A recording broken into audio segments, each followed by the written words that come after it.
Hello hello, welcome to ಜಾಲಿ ರೀತಿ vlogs. ನಾವು ಇವತ್ತು ಬಂದಿದ್ದೀವಿ ಔಟ್ಲೆಟ್ ಮಾಲ್. ಎಲ್ಲಿಗೆ ಬಂದಿದ್ದೀವಿ? Outlet mall. ಮುನ್ನಿದು ಬಹುದಿನದ ಒಂದು ಆಸೆ. ಸ್ಕೂಲಿಂದ ಬಂದಿದ ತಕ್ಷಣನೇ ಅವಳೆಲ್ಲ ಸ್ಕೂಲಿನ ಡೀಟೇಲ್ಸನ್ನು ಕೊಡ್ತಾಳೆ. ಸೊ ಅಲ್ಲಿ ಅವರ ಫ್ರೆಂಡ್ ಯಾರೋ ಹೀಲ್ ಚಪ್ಪಲ್ ಹಾಕೊಂಡು ಬಂದಿದ್ಲು ಅಂತ. ನಾವು ಹೊರಟಿರೋದು ಔಟ್ಲೆಟ್ ಮಾಲ್ಗೆ, ಬೇರೆ ಏನೋ ಶಾಪಿಂಗ್ ಮಾಡೋಕ್ಕೆ ಹೊರಟಿದ್ವಿ. ಎಂಟ್ರೆನ್ಸಲ್ಲೇ ಹೀಲ್ ಚಪ್ಪಲನ್ನು ಇಟ್ಟಿದ್ರು. ಅಪ್ಪ ನೋಡಿದ ತಕ್ಷಣನೇ ಮಗಳಿಗೆ ಬೇಕು ಅಂತ ಹೇಳಿದ್ರಲ್ಲ, ಸದ್ಯಕ್ಕೆ ಇಷ್ಟು ಹೀಲ್ಸ್ ಇರೋದು ಸಾಕು, ಅವಳಿಗೆ ಅಭ್ಯಾಸ ಆಗಲಿ ಅಂತ ಹೇಳ್ಬಿಟ್ಟು. ನಾನು ಜಾಸ್ತಿ ಹೀಲ್ಸ್ ಹಾಕಲ್ಲ, ಯಾಕೆಂದರೆ ನಂದು ಸೂರಜ್ದು ಬರೀ 1 ಇಂಚ್ ಡಿಫ್ರೆನ್ಸ್ ಅಷ್ಟೇ ಇರೋದು ಹೈಟಲ್ಲಿ. ಸೊ ನಾನು ಜಾಸ್ತಿ ಹೀಲ್ಸ್ ಹಾಕೋದು ಇಲ್ಲ, ಮುಂಚೆಯಿಂದನೂ ನನಗೆ ಅಭ್ಯಾಸ ಇಲ್ಲ. ಆದರೆ ಮಗಳಿಗೆ ಪಾಪ ಅವಳು ಕ್ಲಾಸ್ಮೇಟ್ ಯಾರೋ ಹಾಕಿದ್ರು ಅಂತ ಹೇಳಿದ ತಕ್ಷಣನೇ ಅಪ್ಪ ಅಷ್ಟು ಬೇಗ ತಕ್ಕೊಟ್ಟಿದ್ದಾರೆ.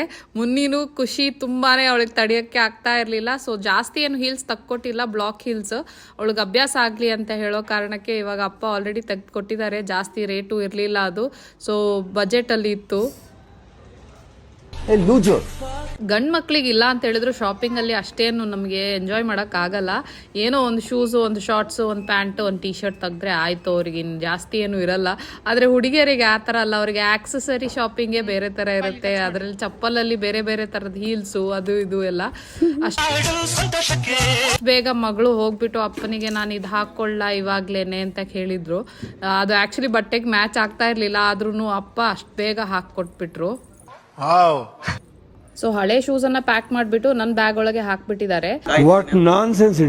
ನಾರ್ಮಲಿ ಇಲ್ಲಿ ಪ್ಲಾಸ್ಟಿಕ್ ಕವರ್ಸ್ ಎಲ್ಲ ಬ್ಯಾನ್ ಆಗಿದೆ ಇವಾಗ, ಅದಕ್ಕೋಸ್ಕರ ನಾನು ದೊಡ್ಡ ಬ್ಯಾಗ್ ತಗೊಂಡ್ ಬರ್ತೀನಿ. ಯಾಕೆಂತ ಹೇಳಿದ್ರೆ ಏನಾದ್ರೂ ಶಾಪಿಂಗ್ ಮಾಡಿದ್ರೆ, ಇಲ್ಲ ಅಂತ ಹೇಳಿದ್ರೆ ನಾವು ಪೇ ಮಾಡಬೇಕು ಎಕ್ಸ್ಟ್ರಾ. ಸೊ ಅದು ಸುಮ್ಮನೆ ಅವಾಯ್ಡ್ ಮಾಡೋದಕ್ಕೆ ಮನೇಲಿ ಪ್ಲಾಸ್ಟಿಕ್ ಕವರ್ ಇಟ್ಕೊಂಡು ಏನ್ ಮಾಡೋದು ಅಂತ ಹೇಳ್ಬಿಟ್ಟು ದೊಡ್ಡ ಬ್ಯಾಗ್ ತಗೊಂಡ್ ಬಂದಿದ್ರೆ, ಫಸ್ಟ್ ಎಂಟ್ರೆನ್ಸ್ ಅಲ್ಲೇ ಮುನ್ನಿದಿ ದೊಡ್ಡ ಶೂಸ್ ಅನ್ನ ನನ್ನ ಬ್ಯಾಗ್ ಒಳಗೆ ಹಾಕ್ಬಿಟ್ರು. Rubbish packet.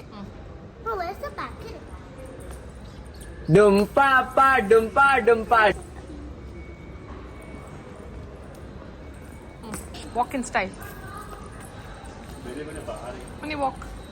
ಸೊ ಇದೊಂದು ಹೀಲ್ ಚಪ್ಪಲ್ ಹಾಕಿದ್ರೆ ನ್ಯಾಚುರಲಿ ಆಗಿ ಒಂಥರ ನಮ್ ವಾಕೇ ಚೇಂಜ್ ಆಗ್ಬಿಡುತ್ತೆ. ನಾನು ಎಲ್ಲ ಕಲ್ಪನೆಲೇ ಇರ್ಲಿ, ಆ ಕಲ್ಪನೆಲಿ ಇದ್ದಷ್ಟು ಮಜಾ. ಮುಂಚೆ ಹಾಕ್ತಾ ಇದ್ದಿದ್ದು ಮದುವೆಗಿಂತ ಮುಂಚೆ, ಅದಾದ್ಮೇಲೆ ನಾನು ಹೀಲ್ ಚಪ್ಪಲ್ ಫುಲ್ ಸ್ಟಾಪ್ ಮಾಡಿಬಿಟ್ಟೆ. ಇವಾಗ ಮಗಳನ್ನ ನೋಡಿ ಖುಷಿ ಪಡ್ತಾ ಇದ್ದೀನಿ. ಇದಾದ್ಮೇಲೆ ನಾವು ಬೇರೆ ಕಡೆ ಹೋಗ್ಬಿಟ್ಟು ನನಗೆ ಸ್ವಲ್ಪ ಬಟ್ಟೆ ಎಲ್ಲ ಬೇಕಾಗಿತ್ತು, ಸ್ವಲ್ಪ ಬ್ರ್ಯಾಂಡೆಡ್. ಡ್ರೆಸ್ ನೋಡಿ, ಅಬಾಬಾಬಾಬಾಬಾ, ಇದಕ್ಕಿಂತ ಬೇಕಾ ಸಾಕ್ಷಿ ನೋಡಿ.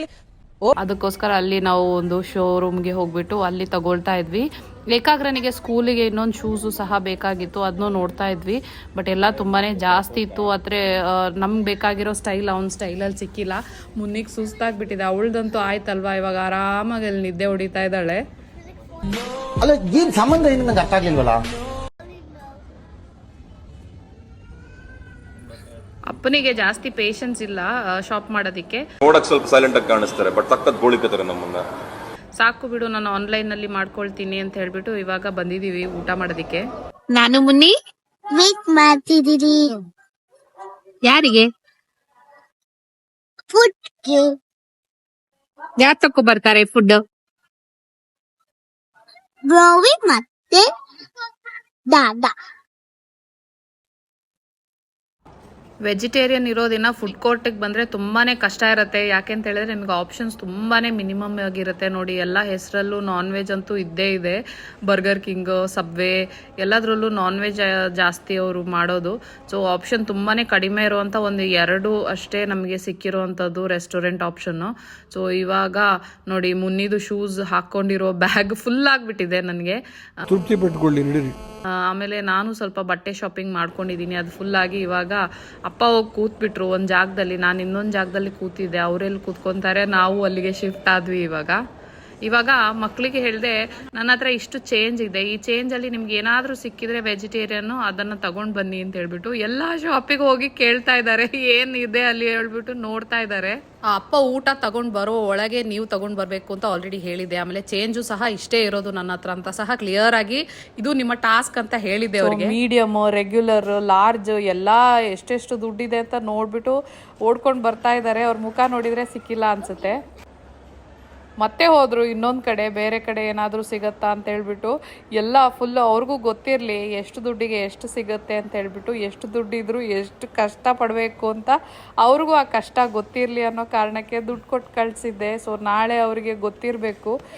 ನಮ್ಮ ಹತ್ರ ದುಡ್ಡಿರಬೇಕು ಏನಾದರೂ ತಗೊಂಡು ಬರೋಕ್ಕೆ. ಇಷ್ಟು ಸ್ವಲ್ಪ ದುಡ್ಡಿದ್ರು ಅದು ಸಿಗಲ್ಲ ಅಂತ ಹೇಳ್ಬಿಟ್ಟು ಅವ್ರಿಗೆ ಗೊತ್ತಿರಬೇಕು. ಎಲ್ಲ ಫುಲ್ ಫುಡ್ ಕೋರ್ಟ್ ಸುತ್ತಿದ್ದಾರೆ. ಅಪ್ಪನ ಹತ್ರ ಹೋಗ್ಬಿಟ್ಟು ಇನ್ನೂ ಸ್ವಲ್ಪ ಚೇಂಜ್ ಕೊಡು ನಿನ್ನ ಹತ್ರ ಇದ್ರೆ ಅಂತ. ಅಪ್ಪ ಇಲ್ಲ ಅಂತ ಹೇಳಿದರು.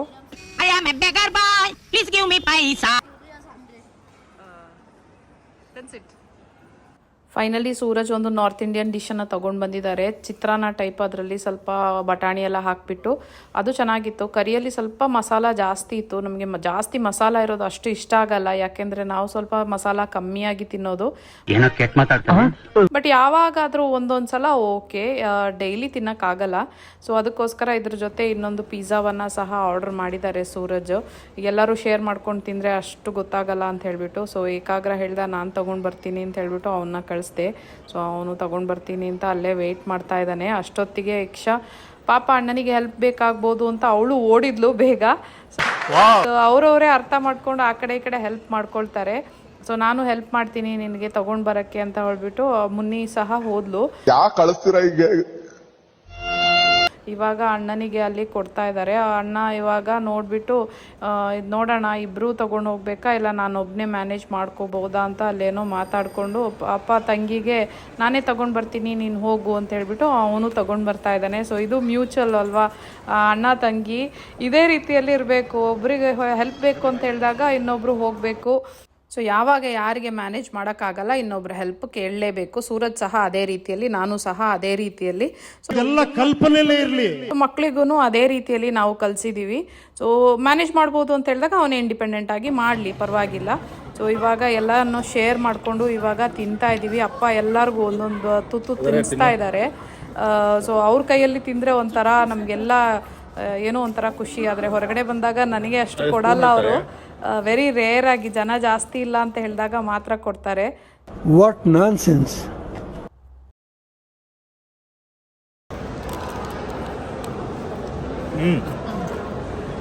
ನೋಡಿದ್ರಲ್ಲ, ಅವ್ರು ತಿನ್ನೋ ತನಕ ಬಿಡಲ್ಲ, ಅಂತ ಹೇಳ್ತಾನೆ ಇರ್ತಾರೆ. ಅದರ ಅರ್ಥ ತಿನ್ನಬೇಕು ನೀನು ಅಂತ ಹೇಳ್ಬಿಟ್ಟು. ಪಿಜ್ಜಾ ಮಾತ್ರ ತುಂಬಾ ಯಮ್ಮಾಗಿ ಕಾಣಿಸ್ತಾ ಇತ್ತು. ನಾವು ತಿನ್ ಕ್ರಸ್ಟ್ ಬೇರೆ ತೊಗೊಂಡು ಬಂದಿದ್ವಿ. ಸೊ ಜಾಸ್ತಿ ಹೆವಿ ಆಗಲ್ಲ ಅಂತ ಗೊತ್ತಿತ್ತು. ಮಶ್ರೂಮ್ಸು ಮತ್ತು ವೆಜಿಟೇಬಲ್ಸನ್ನು ತುಂಬ ಒಂಥರ ಜನರಸ್ ಪೋರ್ಷನಲ್ಲಿ ಹಾಕಿದ್ರು.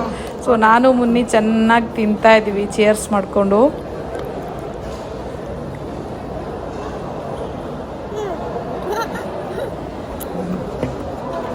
ಎಲ್ಲ ತಿಂದು ಮುಗಿಸಾಯ್ತು. ಇವಾಗ ಸೆಲ್ಫ್ ಸರ್ವಿಸ್ ಮಾಡ್ತಾ ಇದ್ದೀವಿ. ಅದರಲ್ಲಿ ಅಂದರೆ ಏನಾದರೂ ವೇಸ್ಟ್ ಇತ್ತು ಅಂತ ಹೇಳಿದರೆ ಕ್ಲೀನರ್ಸಿಗೆ ಹೆಲ್ಪ್ ಆಗಲಿ ಅಂತ ಹೇಳಿಬಿಟ್ಟು ಅದನ್ನು ತಗೊಂಡು ಹೋಗಿ ಆ ಟ್ರಾಶ್ ಬಿನ್ ಒಳಗೆ ಹಾಕ್ತಾ ಇದ್ದೀವಿ.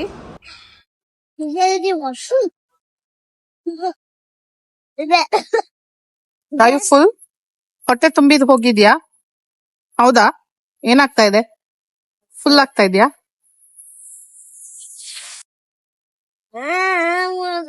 ಡುಮ್ಮಿ ನೋಡಿ, ಇಲ್ಲಿ ಹೊಟ್ಟೆ ಬಂದಿತ್ತು.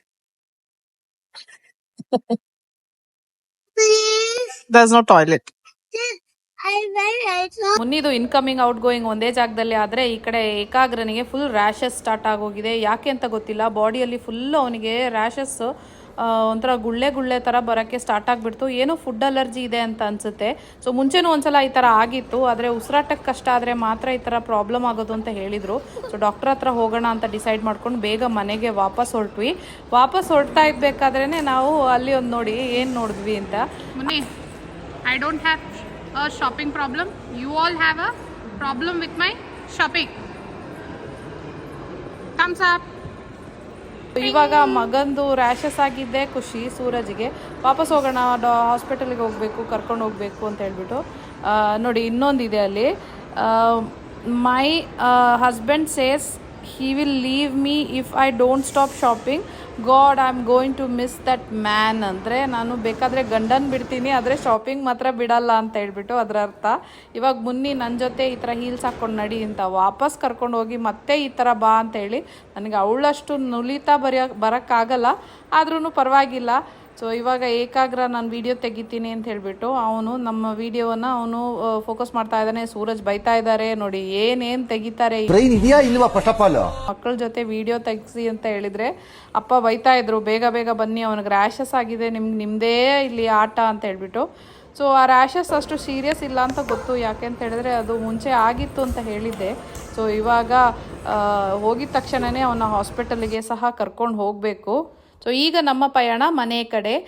ಮನೆಗೆ ಹೋದಾದ್ಮೇಲೆ ನೋಡಬೇಕು ಅವ್ನು ರ್ಯಾಷಸ್ ಕಡಿಮೆ ಆಗಿದೆಯಾ ಜಾಸ್ತಿ ಆಗಿತ್ತಾ. ಸದ್ಯಕ್ಕಂತೂ ಆರಾಮಾಗಿ ಇದ್ದಾನೆ. ಡಾಕ್ಟರ್ ಇದಕ್ಕಿಂತ ಮುಂಚೆ ಹೇಳಿದರು ಸೀರಿಯಸ್ ಅಂತ ಹೇಳಿದಾಗ ಉಸಿರಾಟಕ್ಕೆ ಕಷ್ಟ ಬಂದಾಗ ಮಾತ್ರ ಈ ರೀತಿಯಲ್ಲಿ, ಇಲ್ಲಾಂದರೆ ಅದು ಪರವಾಗಿಲ್ಲ ಅಂತ ಹೇಳಿ. ಸೊ ದೇವರಿಗೆ ಹೂವನ್ನು ತಗೊಂಡು ಇವಾಗ ನೇರ ಮನೆ ಕಡೆ ಹೋಗ್ತೀವಿ.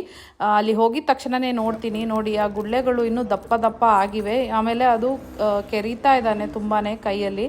ಸೊ ಅದಕ್ಕೋಸ್ಕರ ಇವಾಗ ಡಾಕ್ಟರ್ ಹತ್ರ ಹೋಗ್ಬಿಟ್ಟು ಅವನಿಗೆ ಒಂದು ಕ್ರೀಮ್ ಕೊಡ್ತಾರೆ ಮತ್ತು ಒಂದು ಸಿರಪ್ ಕೊಡ್ತಾರೆ ಅಂತ ಗೊತ್ತು, ಆ್ಯಂಟಿ ಅಲರ್ಜಿ. ಸೊ ಅದಾದಮೇಲೆ ಅವನು ಸರಿಯಾಗ್ತಾನೆ. ಇವಾಗ ಬೆನ್ನಲ್ಲಿ ಎಲ್ಲ ಬರ್ತಾ ಇದೆ. ಸೊ ಬೇಗ ನಾವು ಡ್ರೆಸ್ ಚೇಂಜ್ ಮಾಡಿಕೊಂಡು ಮನೆ ಹತ್ರ ಇರುವಂಥ ಹಾಸ್ಪಿಟಲ್ಗೆ ನಡ್ಕೊಂಡು ಹೋಗ್ತಾ ಇದ್ದೀವಿ.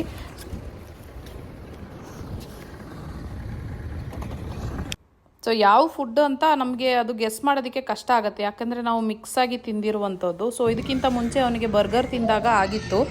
ಸೊ ಅವಾಗಾದರೆ ಯಾವುದೋ ಸಾಸ್ ಅವನಿಗೆ ಅಲರ್ಜಿ ಅಂತ ಗೊತ್ತಿತ್ತು. ಸೊ ಇವತ್ತು ಅದೇನಾದರೂ ಆಗಿದೆ, ಯಾಕೆಂದರೆ ಇದು ತಿಂದಿರುವಂಥ ಫುಡ್ಡು ಇವತ್ತು ಮುಂಚೆನೂ ತಿಂದಿದ್ದಾನೆ, ಅವಾಗ ಏನೂ ಆಗಿಲ್ಲ. ಸೊ ಯಾವುದೋ ಒಂದು ಇಂಗ್ರೀಡಿಯೆಂಟ್ ಅವನಿಗೆ ಮಿಕ್ಸ್ ಆದರೆ ಈ ರೀತಿಯಲ್ಲಿ ಆಗುತ್ತೆ. ಸೊ ಡಾಕ್ಟ್ರು ಆಬ್ವಿಯಸ್ಲಿ ಹೇಳಿದರು ಏನು ಪ್ರಾಬ್ಲಮ್ ಇಲ್ಲ ಅಂಥೇಳಿ. ಸೊ ಮೆಡಿಸನ್ ಕೊಟ್ಟಿದ್ದಾರೆ. ಮುನ್ನಿದು ಕತೆ ನೋಡಿ, ಅವಳಿಗೆ ಅವಳದೇ ಲೋಕ ನೋಡಿ. ಅವಳು ಚಪ್ಪಲ್ ಹಾಕ್ಕೊಂಡು ಎಲ್ಲ ದಿನನೂ ಡಾನ್ಸೇ ಫುಲ್ಲು. ಅಯ್ಯೋ ಎಷ್ಟು ಸಲ ಮಾಡಿದ್ದಾಳೆ. ನಾನು ತುಂಬ ವೀಡಿಯೋ ತೆಗ್ದಿಲ್ಲ, ಬಟ್ ಪೂರ್ತಿ ದಿನ ಇವಳ್ದು ಇದೇ ಕತೆ. ಇವತ್ತು ಒಂದು ದಿನಕ್ಕೆ ನಿಲ್ತು ಅಂತ ಹೇಳಿದರೆ ನೆಕ್ಸ್ಟ್ ದಿನ ಅವಳು ಗ್ರಾಸರಿ ಶಾಪಿಂಗಿಗೂ ಹಾಕ್ಕೊಂಬಂದ್ಬಿಟ್ಟಿದ್ಲು. ನಾನು ಕೇಳಿದೆ ಇದೇನು ಒಕೇಶನ್ ಅಂತ ಏನು ಇಲ್ವಾ, ಎಲ್ಲದಕ್ಕೂ ಹಾಕೋದೇನಾ ಅಂತ ಹೇಳ್ಬಿಟ್ಟು, ಇಲ್ಲ ನಾನು ಎಲ್ಲದಕ್ಕೂ ಹಾಕೋದು ನನ್ನ ಫೇವ್ರೇಟ್ ಅಂತ ಹೇಳ್ಬಿಟ್ಟು ಎಲ್ಲರಿಗೂ ಹಾಕ್ತಾಳೆ. ಬಟ್ ನಾನು ಇದೇ ರೀತಿಯಲ್ಲಿ ಇದ್ದೆ ಅಂತ ಅನ್ಕೊತೀನಿ. ಸೊ ಅದಕ್ಕೆ ನನಗೆ ಅರ್ಥ ಆಗುತ್ತೆ ಅವಳು ಖುಷಿ. ಸೊ ಇದಾದಮೇಲೆ ಮುನ್ನಿದು ಕಂಟಿನ್ಯೂ ಆಗ್ತಾ ಹೋಗುತ್ತೆ. ಸೊ ಅಲ್ಲಿ ಯಾರೋ ಟಿ ವಿಯಲ್ಲಿ ಅವಳ ಥರನೇ ಡ್ರೆಸ್ ಹಾಕ್ಬಿಟ್ಟು ಹೀಲ್ ಚಪ್ಪಲ್ ಹಾಕ್ಕೊಂಡಿದ್ದಾರೆ ಅಂತ ಹೇಳ್ಬಿಟ್ಟು ಇವಾಗ ಹಾಕ್ಕೊಂಬಂದಿದ್ದಾಳೆ ನೋಡಿ. ಅಲ್ಲಿ ಇವಳು ಡ್ರೆಸ್ ಲೆಪರ್ಡ್ ಪ್ರಿಂಟಲ್ಲಿ ಹಾಕ್ಕೊಂಡಿದ್ದಾಳೆ, ಅವಳು ಹೀಲ್ಸ್ ಹಾಕ್ಕೊಂಡಿದ್ದಾಳೆ, ನಾನು ಹಾಕ್ಕೋತೀನಿ ಅಂತ ಹೇಳ್ಬಿಟ್ಟು. ಸೊ ನಾನು ಹೇಳಿದೆ ಅವಳು ಮಾಡೆಲ್ ಥರ ಇದ್ದಾಳೆ, ನಿನಗೇನು ಹೊಟ್ಟೆ ಬಂದುಬಿಟ್ಟಿದೆ ಅಲ್ಲ, ಆ ರೀತಿಯಲ್ಲಿ ನೀನು ನಿಂತ್ಕೊಂಡಿದ್ಯಾ ಅಂತ ಹೇಳಿದ್ರೆ ನೋಡಿ ಇವಾಗ ಏನು ಮಾಡ್ತಾಳೆ ಅಂತ ಹೇಳ್ಬಿಟ್ಟು.